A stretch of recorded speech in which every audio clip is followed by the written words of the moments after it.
बिस्मिल्लाहिर्रहमानिर्रहीम अस्सलाम वालेकुम। और ये है जेड प्लांट पोर्टुलाकेरिया एफ्रा और खूबसूरत वैरायटी। और इसमें बहुत सारी वैरायटीज़ होती हैं और बहुत सारे कलर्स होते हैं खूबसूरत। और इनके जो होते हैं लीव्स छोटे-छोटे से होते हैं और इनका हम बोनसाई बहुत इजीली और बहुत अच्छे तरीके से तैयार कर सकते हैं। इनमें बहुत सारे बोनसाई जो हैं वो मैंने तैयार किए हुए हैं और ये एक पेरिनियल प्लांट है और सारा साल हमारे गार्डन में रहता है। और इसको हम अपने गार्डन में बहुत सारे तरीक़ों से रख सकते हैं, बहुत सारी शेप में रख सकते हैं। और जो इसका तरीका होता है हियर एंड देयर भरने का, तो इसको इज़िली हम किसी भी शेप में इसको कन्वर्ट कर सकते हैं। और बहुत सारे इसके बेबी प्लांट्स तैयार कर सकते हैं, बहुत सारी जगहों पे इनको लगा सकते हैं और बहुत छोटे से छोटे पॉट में भी इनको लगा सकते हैं। फेरी गार्डन में इनको अरेंज कर सकते हैं और ये जो इजीली छोटे से छोटे पॉट में भी रह लेते हैं, तो इनसे जो बहुत सारे फेरी गार्डन है वो हम तैयार कर सकते हैं।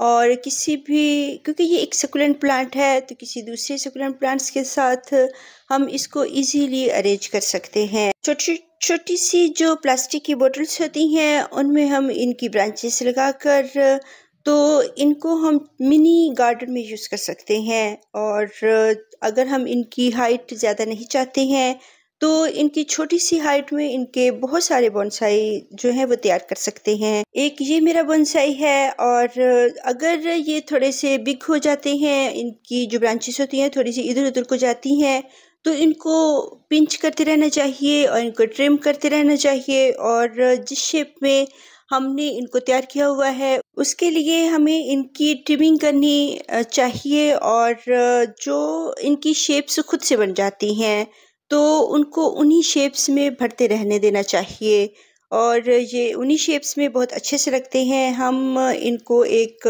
फेरी गार्डन, जैसे मैंने आपको बताया है कि ये सकुलेंट प्लांट है और सकुलेंट प्लांट्स के साथ हम इनको फेरी गार्डन में यूज़ कर सकते हैं। और यहाँ पे मैंने जो क्रिएट किया हुआ है एक खूबसूरत सा फेरी गार्डन, जो क्वीन विक्टोरिया रजनई के बेबीज हैं 3, और इनके साथ मैंने एक जेड प्लांट लगाया हुआ है। अगर हम इनको छोटे पॉट्स में लगाते हैं तो ये छोटे ही रहते हैं और वहीं पे हम इनको ट्रिम करते रहते हैं या इनकी पिंचिंग करते रहते हैं, तो फिर ये ज़्यादा बिग नहीं होते हैं और स्मॉल जगह पे ये स्मॉल ही रहते हैं। और खूबसूरत प्लांट्स होते हैं, इनको हम जैसे भी ये भरते हैं उसी शेप में अगर भरते रहने दें तो ये खुद ब खुद बहुत सारी खूबसूरत सी जो इनकी शेप्स होती हैं वो बन जाती हैं। और यहाँ पे मैंने जो लगाई हुई हैं इनकी ब्रांचेस, ये भी काफ़ी ओल्ड ब्रांचेस हैं और ये 2-3 ब्रांचेस भी एक बहुत अच्छी सी एक लुक, एक शेप क्रिएट कर रही हैं, यानी कि बहुत खूबसूरत लग रहे हैं। और हम इनको वायरिंग के बगैर भी बहुत अच्छे तरीके से लगा सकते हैं। और अगर वायरिंग करना चाहते हैं तो इजीली ये उसी साइड में जो है मुड़ जाते हैं और हम इनको जिस शेप में रखना चाहिए रख सकते हैं। अगर वायरिंग नहीं भी करना चाहते तो इनको हम वैसे भी इनके बोनसाई तैयार कर सकते हैं और बहुत सारे फेरी गार्डन में यूज़ कर सकते हैं और टोपेरिस इनकी तैयार कर सकते हैं। तो ये हर ही शेप में बहुत खूबसूरत लगते हैं और इनमें बहुत सारी वेरीगेटेड वैराइटीज़ होती हैं। इनके जो उनके लीव्स होते हैं वो बहुत सारे कलर्स में होते हैं, ग्रीन भी होते हैं, वेरीगेटेड भी होते हैं और इनकी जो ब्रांचेस होती हैं रेड कलर की होती हैं। पोर्टुलाकेरिया एफ्रा में जो इनकी ब्रांचेस होती हैं मोस्टली रेड कलर में होती हैं, जबकि दूसरे जो जेड प्लांट्स होते हैं जैसे कैसुला ओवाटा और बहुत सारे दूसरे जेड प्लांट्स, उनके लीव्स जो होते हैं वो बिग साइज में भी होते हैं। ये स्मॉल लीव्स वाला है और इसकी हम बोनसाई बहुत अच्छे से तैयार कर सकते हैं। तो इनको बहुत सारी प्लास्टिक और वेस्ट बॉटल्स में हम लगा सकते हैं, तो ये हर ही तरह के जो वेस्ट बॉटल्स होती हैं उनमें भी लग जाते हैं, टेराकोटा पॉट में भी लग जाते हैं। और कह सकते हैं कि ये एक थोड़ा-सा वो सकुलेंट है जिसको हम बहुत सारे दूसरे सकुलेंट के साथ अरेंज कर सकते हैं। आप देख रहे होंगे कि बहुत सारी छोटी-छोटी बॉटल्स में मैंने इनको लगाया हुआ है और ये गार्डन में लगे हुए और एक जो है किसी डेस्क पे रखे हुए, किसी ऊंची जगह पे रखे हुए, ये बहुत खूबसूरत लगते हैं। जो प्लास्टिक बॉटल्स होती हैं बहुत उनमें काफ़ी अरसे तक रहती हैं, लेकिन जो ये डिस्पोजेबल ग्लास होते हैं इनमें ये ख़राब हो जाते हैं, 1 ईयर में ये ख़त्म होना शुरू हो जाते हैं। तो प्लास्टिक बॉटल्स में हम जो कोल्ड ड्रिंक्स की बॉटल्स होती हैं वो काफ़ी हद तक ख़राब नहीं होती हैं, तो उनमें अगर इनकी कटिंग्स लगा दी जाए और ये एक लीफ से भी प्रोपोगेट हो जाता है और बहुत सारी शेप्स में हम इनको रख सकते हैं। ज़रूरी नहीं है कि इनको हम वायरिंग करें, बगैर वायरिंग के भी इनकी बहुत अच्छी सी शेप्स बन जाती हैं। कोई मुश्किल नहीं होता है इनका बोनसाई तैयार करना और ये बहुत ही ईज़िली इनके बोनसाई तैयार हो जाते हैं। और जितनी ज़्यादा ये एज के होते जाते हैं उतनी ही इनकी जो ब्रांचेस होती हैं थिक होती जाती हैं और ये हर ही शेप में खूबसूरत लगते हैं और हर ही शेप में ये एक जो बोनसाई बनते जाते हैं अगर इनकी एज ज़्यादा होती जाती है। और काफ़ी साल पुराने 5 साल पुराने जब हो जाते हैं और उनको हम कट करते रहते हैं तो बहुत अच्छे से बोनसाई तैयार हो जाते हैं। और जितनी हाइट का हम रखना चाहें उसकी हाइट हम अपने तरीके से रख सकते हैं। और इनमें कुछ मैंने थोड़े से लॉन्ग हाइट में रखे हुए हैं और कुछ मैंने थोड़ी सी शॉर्ट हाइट में रखे हुए हैं। और सर्दियों में विंटर सीज़न में इनके बहुत सारे जो लीव्स होते हैं वो ड्रॉप होने शुरू हो जाते हैं, मीन्स के बहुत बादल से आए रहते हैं और जो सनलाइट होती है बहुत कम हो जाती है और फिर ये अपने लीव्स ड्रॉप करने शुरू कर देते हैं। तो सर्दियों में हम इनको जो है वो सनी एरिया में रखेंगे। अगर बहुत हार्श वेदर है, बहुत हाई टेम्परेचर हो जाता है गर्मियों में, तो फिर हम इसको थोड़ा-सा पार्शियल सी लाइट में कर देते हैं। बहुत जो धूप होती है, बहुत तेज़ धूप, उसमें इनके लीव्स येलो भी होते हैं, बर्न भी होते हैं और फिर हम इनको थोड़ी-सी कम लाइट में रख देते हैं। लेकिन जो हिल एरियाज़ होते हैं, वहाँ पे ये सनलाइट में ही रहते हैं, वहाँ पे इतनी ज़्यादा जो है धूप तेज़ नहीं होती है और इतना हाई टेम्परेचर नहीं होता है। और जो बहुत गर्म इलाके हैं जैसे कि मेरा एरिया है तो तब सर्दियों में विंटर सीज़न में हम इसको धूप में रखते हैं, वरना इसने शेडी एरिया में अपने तमाम ही लीव्स ये ड्रॉप कर देगा और ख़ाली ब्रांचेस रह जाएंगी। और जो धूप में रखे हुए प्लांट्स होते हैं बहुत खूबसूरती से चलते रहते हैं और उनके जो लीव्स होते हैं वो जो होते हैं वो ज़्यादा रहते हैं। लेकिन फिर भी इन्होंने जो है फॉल सीज़न में इनके लीव्स ड्रॉप होते हैं और इनके जो अच्छा मौसम आता है फिर इनके न्यू न्यू लीव्स आने शुरू हो जाते हैं। तो जो प्लांट्स जो इनके बेबी प्लांट्स हमने लगाए हुए हैं जो डिस्पोजेबल ग्लासेस में और कप्स में, तो इनको हम थोड़े से अच्छे से पॉट में लगाएंगे ताकि ये 2-4 सालों तक उसमें रहें और ये रहते हैं और इनको रूट बाउंडिंग पसंद होती है।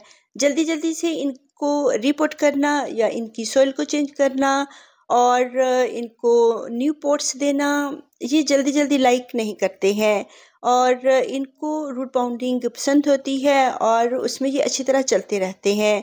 जितने छोटे पॉट में रखेंगे उतने ही छोटे पॉट में इनकी हाइट भी और इनके बढ़ने की जो रफ्तार होगी वो भी उसी हिसाब से कम हो जाएगी। स्लो और बहुत स्लो तरीके से ये बढ़ेंगे, लेकिन वैसे भी ये सक्युलेंट प्लांट है और स्लो ही बढ़ते हैं और इनके जो रूट बाउंडिंग है इनको बहुत पसंद होती है।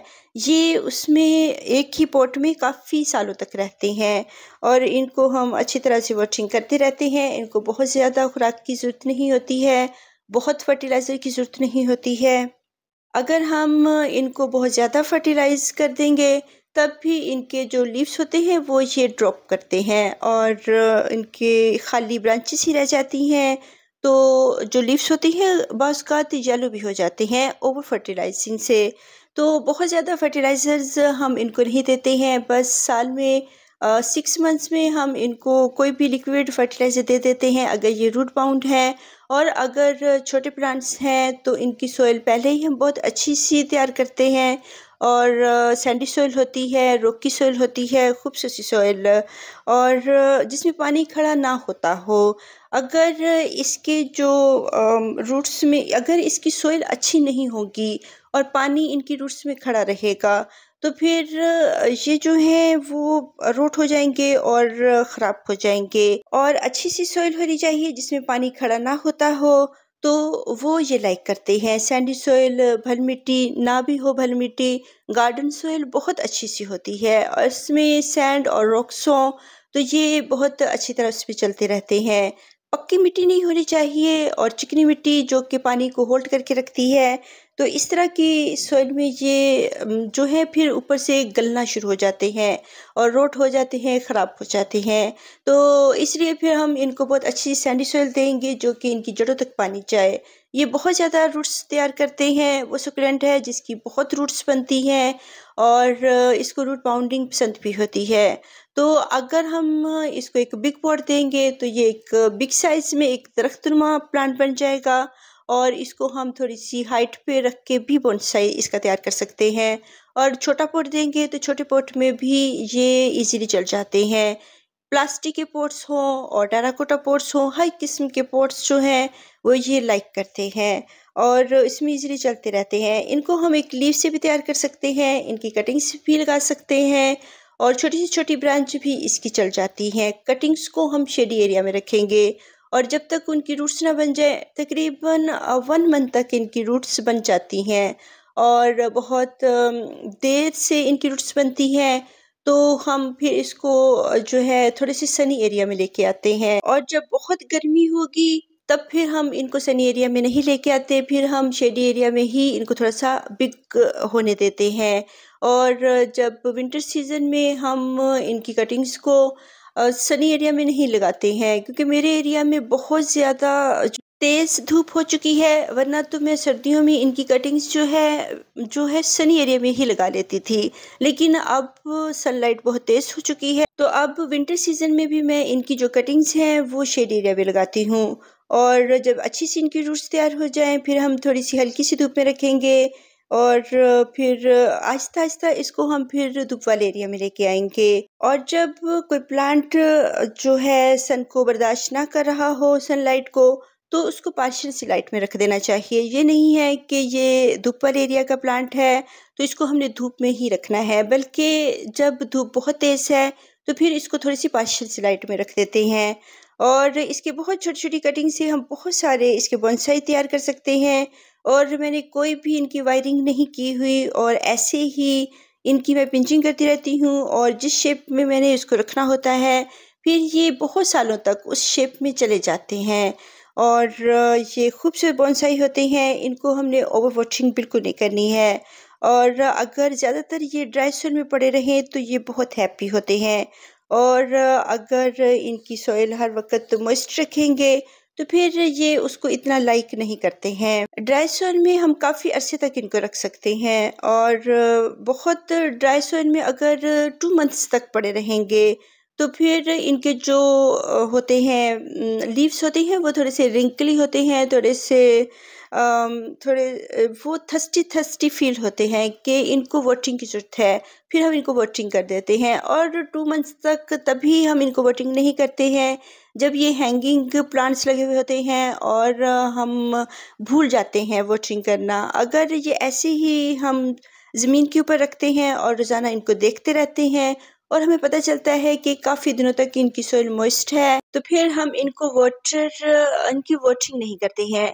लेकिन अगर ये काफ़ी दिन हम जो है 2 वीक्स के लिए तो इसको ड्राई सॉइल में ज़रूर रखें। जो प्लास्टिक बॉटल्स होती हैं उनको 1 मंथ तक हम ड्राई सॉइल में रख सकते हैं और अगर ये जो है ड्राई सॉइल में रहेंगे तो ये इनको कुछ नहीं होगा। थोड़े से लीव्स ही इनके श्रिंक होंगे और नीचे को गिर जाएँगे और ये प्लांट हमारा ख़राब नहीं होगा। लेकिन अगर हम पानी देते रहेंगे, हर वक़्त इनकी सॉइल मॉइस्ट रहेगी, तो फिर ये गल जाएँगे और ख़राब हो जाएँगे। इसलिए इनको ड्राई सॉइल में रखना वो बेस्ट है, बजाए इसके कि इनको हम जो है पानी देते रहें।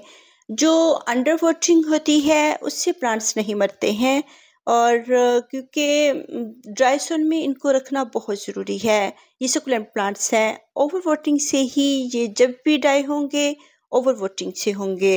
तो इनकी टेंशन छोड़ दें वाटरिंग की, ये ऐसे ही चलने वाले प्लांट्स हैं। इनको आप फ्री हैंड ऐसे ही अपनी मर्ज़ी से भरने दें। ये बहुत खूबसूरत लगते हैं।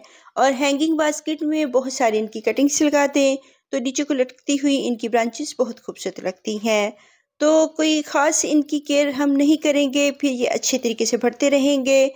बहुत हार्श धूप से बचाना है, वरना ये प्लांट्स बहुत अच्छी तरह चलते रहते हैं। धूप के प्लांट हैं, आउटडोर प्लांट हैं और आउटडोर ही ये बढ़ते हैं।